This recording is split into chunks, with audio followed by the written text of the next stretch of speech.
Perkenalkan, nama saya Franciana Winnie, NIM 19104169266.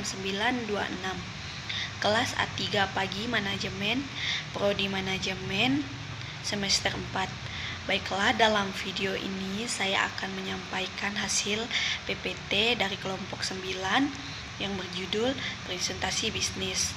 Dalam presentasi bisnis, kita dapat mengetahui tujuan presentasi bisnis. Tujuan presentasi bisnis dibagi menjadi 4.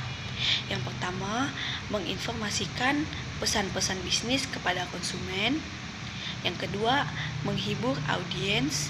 Yang ketiga, menyentuh emosi audiens. Yang keempat, memotivasi audiens untuk bertindak sesuatu. Dalam presentasi bisnis, kita juga mengetahui persiapan dasar yang dibagi menjadi 4. Penguasaan terhadap topik atau materi yang akan dipresentasikan. Yang kedua, penguasaan terhadap alat bantu. Yang ketiga, menganalisis siapa audiens. Yang keempat, menganalisis berbagai lingkungan, lokasi atau tempat untuk presentasi. Yang ketiga, alat bantu presentasi. Alat bantu presentasi adalah pemilihan alat bantu atau visual aids presentasi mana yang digunakan sangat tergantung pada sejauh mana seorang pembicara maupun menganalisis materinya, audiens maupun lokasi di mana presentasi bisnis dilakukan. Analisa keunggulan dan kelemahan visual aids tersebut. Dalam presentasi bisnis, ada alat bantu presentasi bisnis, yaitu dibagi menjadi 7. Yang pertama, whiteboard. Yang kedua, overhead project. Yang ketiga, slide. Yang keempat, flip chart. Yang kelima, papan tulis elektronik. Yang keenam, video cassette record. Yang ketujuh, LCD projector. Dalam presentasi bisnis ada juga yang namanya analisis audiens. Analisis audiens dibagi menjadi 6. Yang pertama, siapa audiens. Yang kedua, apa yang diinginkan audiens. Yang ketiga, di mana akan dilakukan presentasi. Yang keempat, kapan melakukan presentasi. Yang kelima, mengapa melakukan presentasi. Yang keenam, bagaimana melakukan presentasi. Dalam presentasi bisnis, kita juga dapat menganalisis bahasa tubuh.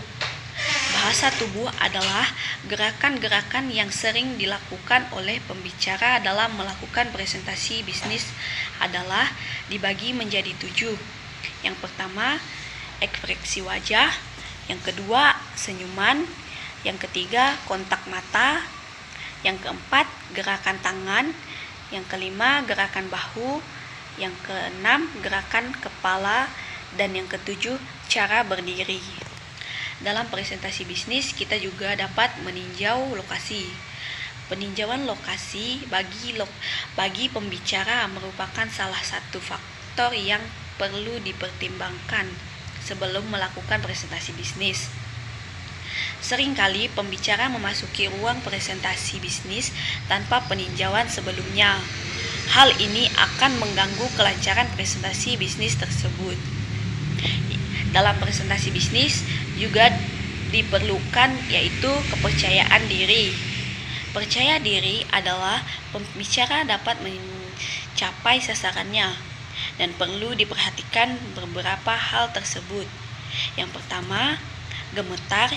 Yang kedua, bicara terputus-putus. Yang ketiga, mulut kering. Yang keempat, tenggorokan tersumbat. Yang kelima, tersenggal-senggal.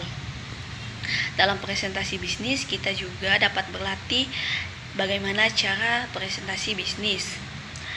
Agar presentasi bisnis yang dilakukan oleh pembicara dapat mencapai sasarannya, kita perlu diperhatikan beberapa hal tersebut.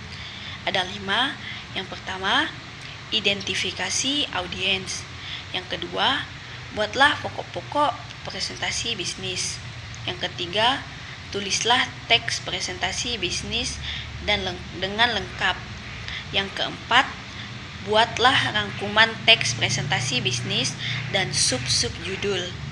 Yang kelima atau yang terakhir, tuliskan ke dalam kartu ukuran pos. Sekian presentasi dari saya. Kurang lebihnya saya mohon maaf.